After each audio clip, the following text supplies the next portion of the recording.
भारत माता शिव शक्ति अवतार शिव बाबा याद है। शिव बाबा की वाणी है। आज है 19/7/2026। प्रातः क्लास रिवाइज डेट है 12/11/2023। ओम नमः शिवाय। मुरली की हेडिंग है ऊंच पद का आधार। ज्ञान घृत से आधा कल्प के लिए आत्मा की ज्योति जगाने वाले, हर बच्चे को महारथी की दृष्टि से देखने वाले, सबको व्यर्थ से बचाकर हर कदम पर गाइड करने वाले परम दयालु शिव बाबा बोले, अच्छा आज बाप दादा अपनी जगमगाती हुई ज्योतियों से मिलने आए हैं।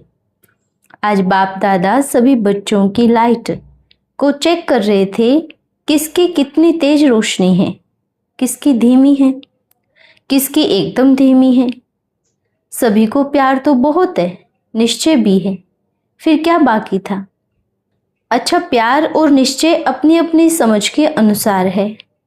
बाप की समझ के अनुसार प्यार और निश्चय में बहुत कमी है, इसलिए जो रोशनी है वो बहुत धीमी है। अपने अनुसार, अपनी सोच के अनुसार, अपने विचारों के अनुसार जो भी संकल्प करते हैं, मानो जैसे बाप जो ज्ञान का घी देते हैं ना, उसमें पानी मिला करके बातें जलाने की कोशिश करते हैं और वो बातें फिर शोर करती हैं। बाप ने कहा, बाप जो देते हैं, जैसा ज्ञान का घी देते हैं, वैसा ही अपनी आत्मा रूपी दिए में डालो, ताकि ज्योति एक लय में जले। कभी कम कभी ज़्यादा नहीं होना चाहिए। किन्हीं किन्हीं बच्चों की ज्योति तो एकदम बुझ जाती है, फिर जलाने में बड़ी मेहनत लगती है। तो आज ऐसे बच्चों से बाप मिलन मनाने आए हैं। हर कोई कहेगा, बाबा मुझे आपसे बहुत प्यार है। तो बाबा कहेगा, प्यार तो बाप को भी है, तभी तो आप बच्चों से मिलन मनाने आते हैं ना। प्यार की कमी नहीं है, पर कितना प्यार है। कभी बाप कुछ बोल के जाते हैं तो बच्चे उसका जो मतलब है ना, वो अपने तरीके से निकालते हैं, उल्टा। हाँ, कभी कभी अच्छा विचार सागर मंथन चलता है तो सीधा भी निकाल लेते हैं, पर योग अगर अच्छा होगा तो विचार सागर मंथन भी अच्छा होगा। योग की कमी के बिना विचार सागर मंथन करते हैं तो उसका मतलब अलग हटके हो जाता है। तो ये जो बात बाप दादा हर किसी बच्चे को कह रहे हैं, चाहे यहाँ हो चाहे बाहर हो, बिना योग के विचार सागर मंथन करना वो सही नहीं माना जाएगा। पूरा दिन सिर्फ हम एक दो के साथ बातें करने में निकाल देते हैं, तो बताओ विचार सागर मंथन कैसे सही रहेगा। तो सबसे पहले प्यार और फिर निश्चय को पावरफुल करो। प्रेम की कमी है, फिर बुद्धि इधर उधर भटकती ही है। तो आज बाप दादा हर एक आत्मा में ज्ञान का घी डालने के लिए आपके पास दीपावली मनाने के लिए पधारे हैं।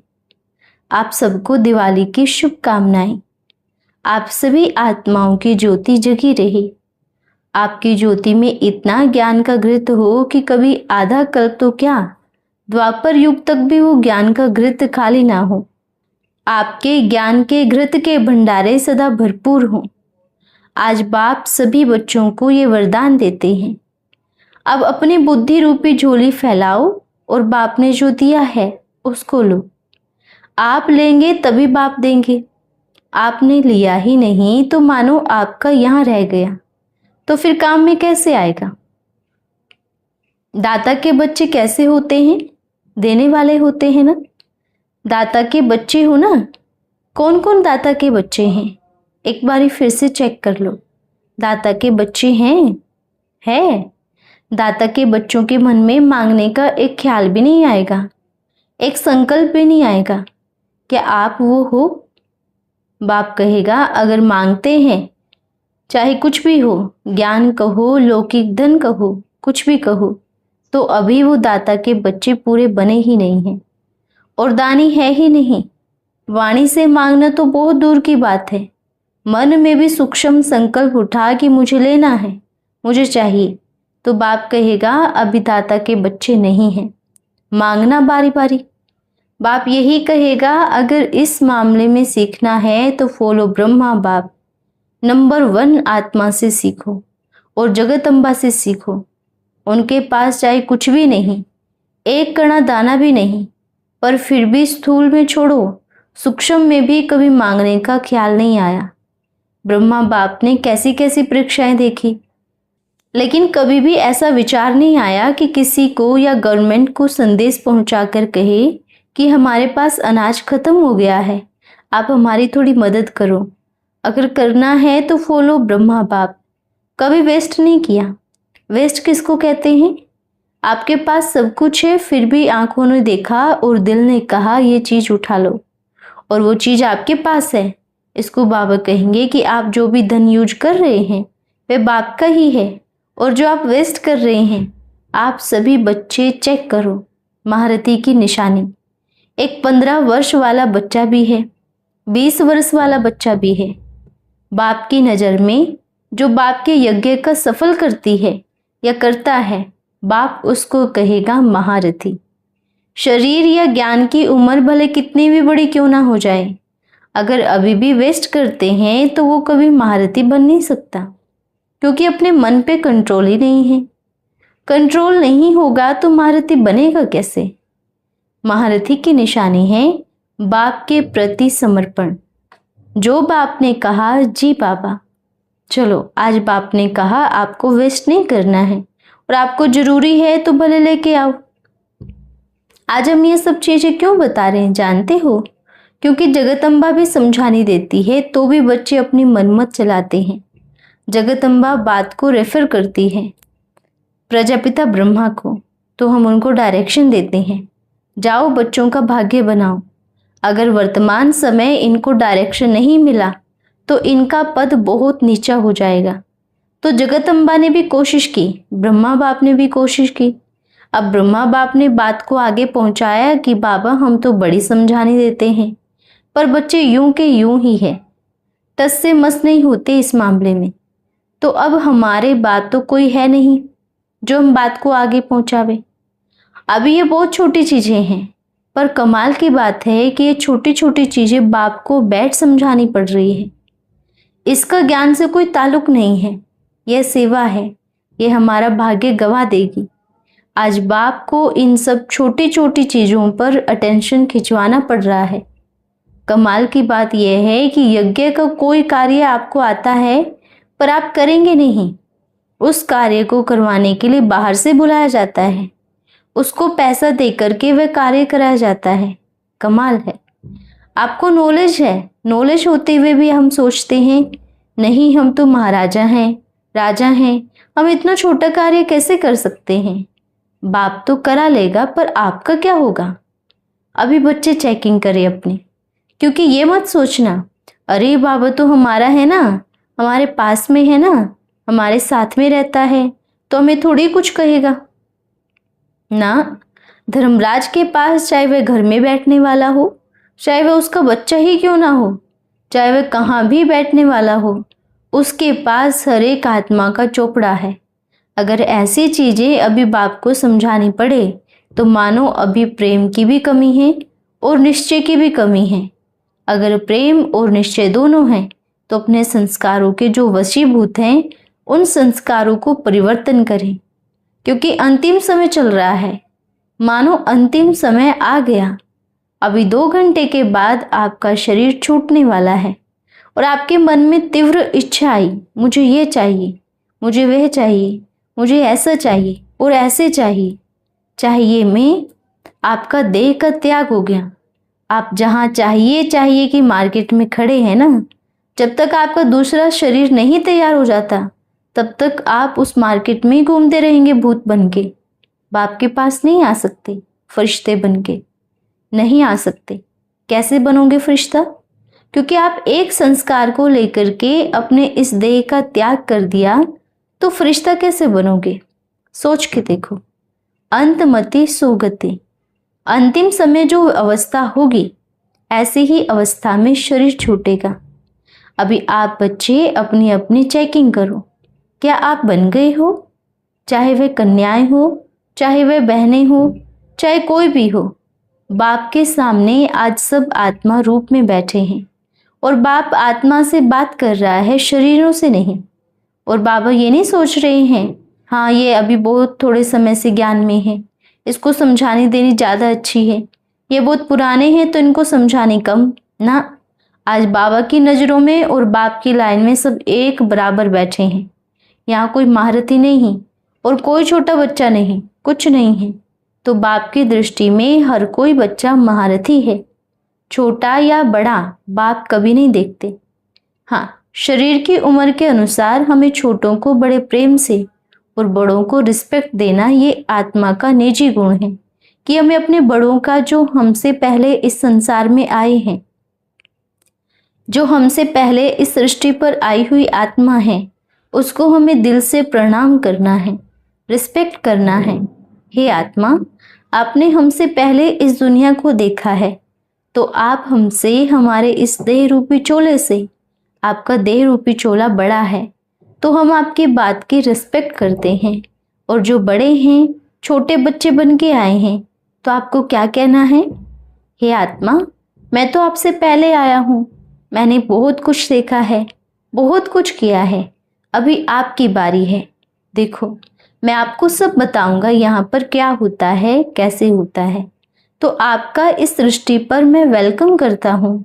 ये संसार बहुत सुंदर है क्योंकि बाबा का बनाया हुआ संसार है। तो आपको भी बाबा को बड़े प्यार से याद करना है, कैसे आप एक अपने बच्चे से प्यार करते हैं। तो हर एक आत्मा के प्रति आपको ये रिस्पेक्ट की भावना रखनी है कि देखो, आप तो परमधाम से अभी अभी आए हो ना, आप तो कितने अच्छे हो। अच्छा, आप अपने पिछले जन्म का हिसाब किताब पूरा करके आए हो, तो आप कितनी महान हो। ये संबंध होता है प्रेम का। मैं बड़ा, आप छोटे, मैं छोटी, आप बड़े। इस भावना से ऊपर उठकर आत्मा को देखना है। हम एक के ही बच्चे हैं, एक ही परिवार के हैं, एक हमारा पिता है और एक हमारा धर्म है। ये शरीर, ये मन हमसे वह सब चीज़ें करा लेता है जो हम कभी करना नहीं चाहते। तो आज बाप ने जो कहा है ना, वो हर एक बच्चा ध्यान रखे। आप अगर वेस्ट करेंगे बिना, इसका पाप कर्म कोई बाप पे नहीं चढ़ने वाला, या कोई मैया पर नहीं चढ़ने वाला, या कोई ब्रह्मा बाप के ऊपर नहीं चढ़ने वाला। इसके भागीदार आप स्वयं होंगे। मम्मा बाबा पर तब चढ़ता जब वो आपको समझाने ना देते। अगर प्रेम है तो ये बहुत छोटा संस्कार है। फर्स्ट इसको परिवर्तन करोगे तो बाप की याद भी बड़ी पावरफुल तरीके से आएगी।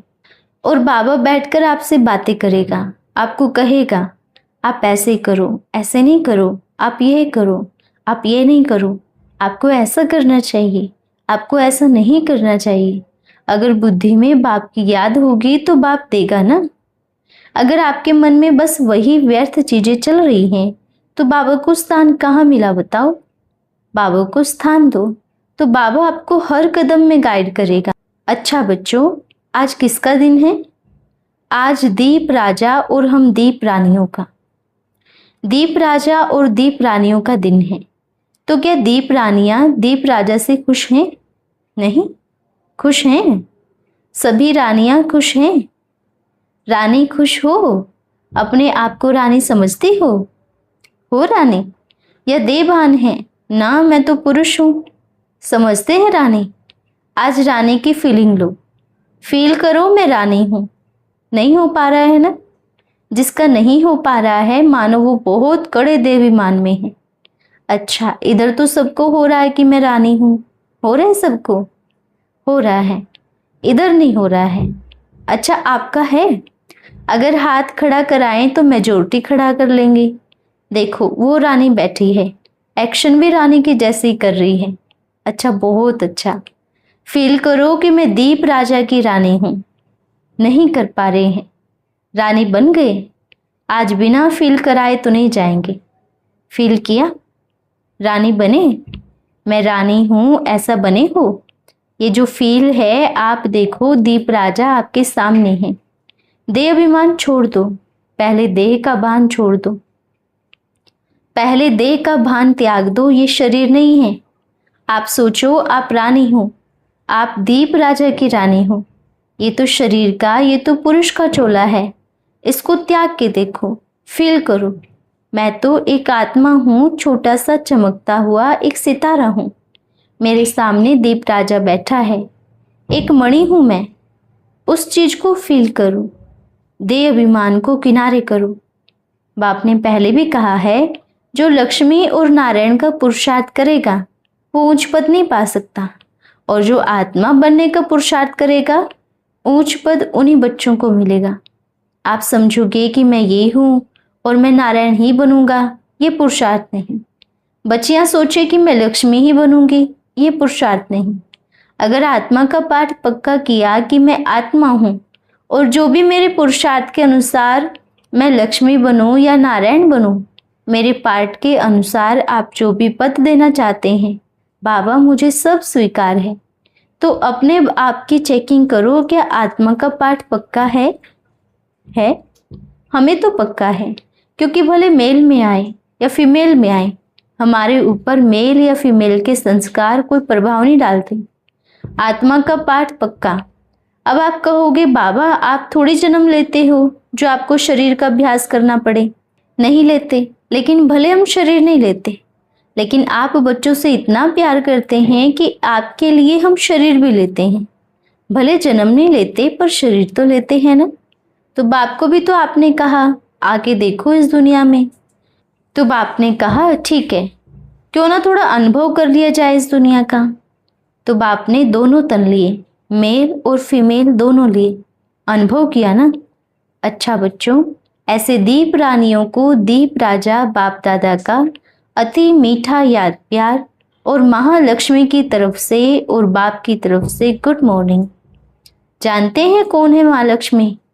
आज महालक्ष्मी चैतन्य में आपके सामने बैठी है। यह निश्चय है या कभी कभी थोड़ा संशय आ जाता है? कई बच्चियां कहती हैं अभी तो मैया पुरुषार्थी है ना, इसलिए वो साधारण ही रहेंगी। वो साधारण है, पुरुषार्थी भी है, पर जो आत्मा है वह तो नहीं बदल सकती ना। आत्मा वही है, आप भले साधारण में देखो पर आत्मा तो वही है ना, पुरुषार्थी है। पर इनको क्या संपूर्ण बनने में समय लगेगा? नहीं लगेगा।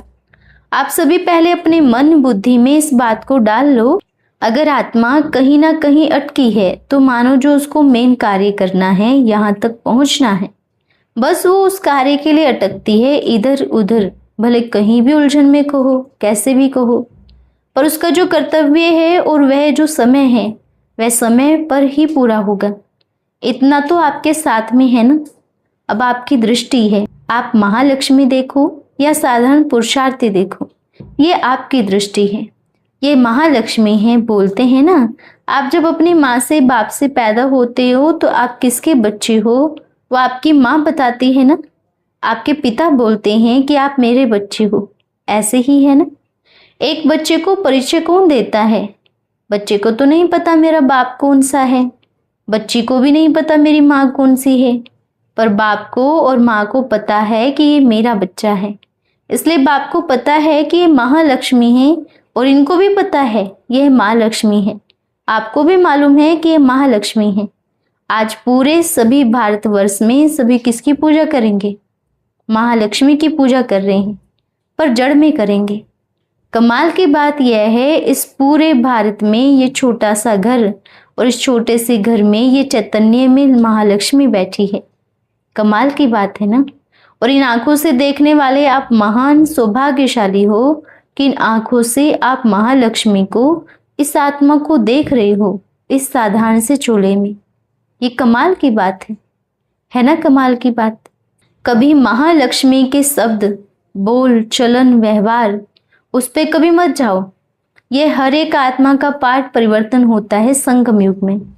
हर एक आत्मा संपूर्णता की तरफ यात्रा करती है इस संगम युग में।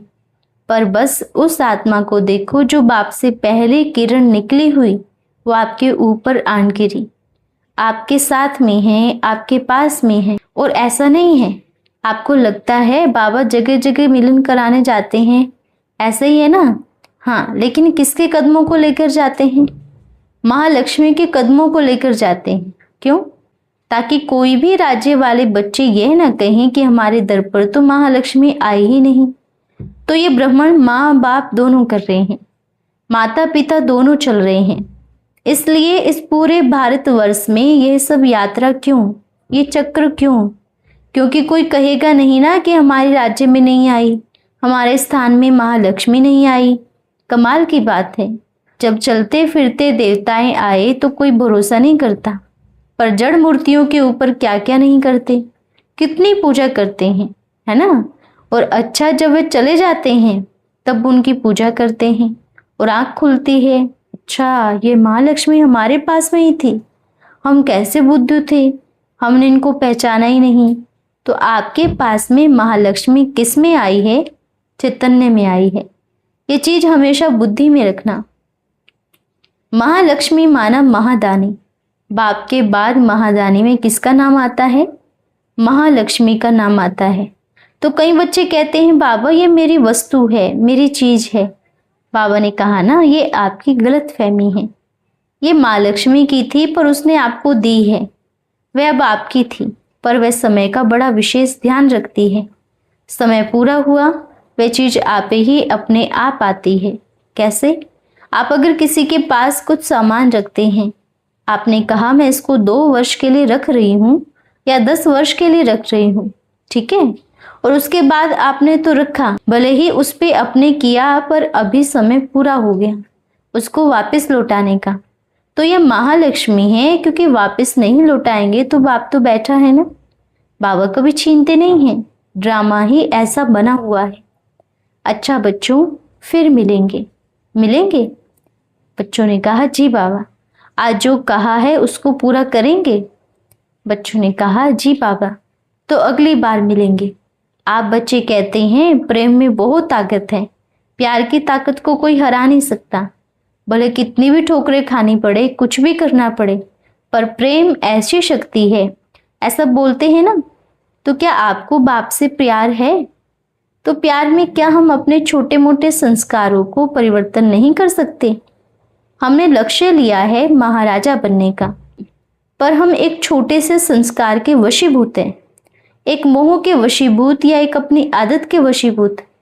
जब इतने बड़े महाराजा बनने वाले हैं तो क्या एक छोटी सी चीज को परिवर्तन नहीं कर पाते? अच्छा, आप परिवर्तन करके देखो। बाप जिम्मेवारी लेते हैं, कोई बच्चा भूखा नहीं मरेगा अंत तक, जब तक इस सृष्टि में ये अनाज है, और उसके बाद हमको दूसरा भोजन खिलाएगा। ये बाप का वायदा है, पर आप अपना वायदा तो निभाओ। आप परिवर्तन करके देखो। प्रेम ऐसा कच्चा धागा थोड़ी है। प्यार की दुनिया आ रही है जहां निस्वार्थ प्रेम होगा। अगर हम किसी से बात भी करते हैं या किसी का सहयोग भी करते हैं तो भी सोचते हैं इससे कुछ तो मिलेगा, इससे कुछ तो लेंगे ही लेंगे। हम इतना सहयोग कर रहे हैं, बिना लिए थोड़ी छोड़ेंगे। ऐसा नहीं होना चाहिए। ये प्यार नहीं, ये स्वार्थ है। और सतयुग में क्या होगा? निस्वार्थ होगा। अच्छा, तो आप सतयुग में चलने वाले हो ना, तो आपकी डीप चेकिंग होगी। कैसी चेकिंग? डीप चेकिंग होगी। ये दुनिया की चेकिंग में तो आपके पॉकेट चेक करते हैं, कितना है, क्या है, पर वह जब सतयुग के गेट में एंट्री करने की चेकिंग होगी ना, वो आत्मा की पॉकेट चेक करेंगे। इसमें क्या है, क्या नहीं है, सब वही निकलवा लेते हैं। कहाँ पर? धर्मराजपुरी में खाली पॉकेट करवा लेते हैं। कोई और अंदर की पॉकेट में डाल के रखते हैं, तो शंकरपुरी में पूरा खाता चौपट, कुछ भी नहीं, एक कणा दाना भी नहीं। फिर पॉकेट वहां खाली हो जाती है। तो क्या फायदा सब माल भर के ले जाने के लिए, जो खाली ही करना पड़े? क्या फायदा? कुछ फायदा नहीं, क्योंकि सारी पॉकेट तो यहीं खाली हो जाएगी। अच्छा, जब पैदा हुए तो पॉकेट लेकर आए थे, जब दुनिया में आए तो कहीं पॉकेट थी? अच्छा, अब फिर जाओगे तब आपकी सारी पॉकेट खाली कर ली जाएगी। आपके हाथ पैर में छोटा मोटा जो भी सोने चांदी का कुछ भी होगा वह भी निकाल लिया जाएगा। आपकी पॉकेट में 1-2 सिक्का होगा, वह भी खाली कर लिया जाएगा। जाते समय पॉकेट होगी क्या? होगी नहीं ना। तो फिर किसके लिए इतना सब तामझाम, क्यों? अच्छा बच्चों, फिर मिलेंगे। हम रूहानी बच्चों के रूहानी माता पिता बाप दादा को याद प्यार, शुभ प्रभात और नमस्ते बाबा, नमस्ते। धन्यवाद बाबा, धन्यवाद। आज का वरदान है पुण्य आत्मा भव। आप बच्चे सोमानधारी पुण्य आत्मा हो। पुण्य आत्मा का काम क्या है? गिरे हुए को उठाना, सहयोगी बनाना, न कि क्यों गिरा। गिरना ही चाहिए, कर्म का फल भोग रहे हैं, करेंगे तो पाएंगे। सोमानधारी पुण्य आत्मा के संकल्प में भी किसी के प्रति ऐसा संकल्प या बोल नहीं निकल सकता। ऐसे पुण्य आत्मा परवश को भी स्वतंत्र बनाएंगे, रोब का अंश भी नहीं होगा। बाप दादा हर एक को ऐसे पुण्य आत्मा की नजर से देखते हैं। अच्छा, ओम नमः शिवाय।